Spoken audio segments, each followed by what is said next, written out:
How to find saved videos on YouTube.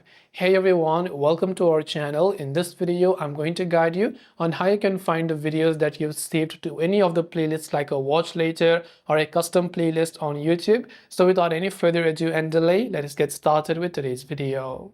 If you want to find the saved videos on YouTube, so whatever videos that you have saved on the YouTube app, just launch a YouTube app. By saving, maybe you saved them to your watch later or any of the other playlists that you have.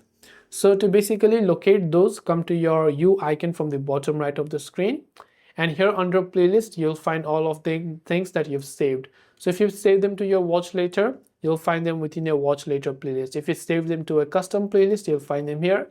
If you downloaded something, you'll go to your downloads and you'll be able to find that particular downloads over there as well. But most likely under the playlist tab itself, under watch later is the default tab. It will be saved over here.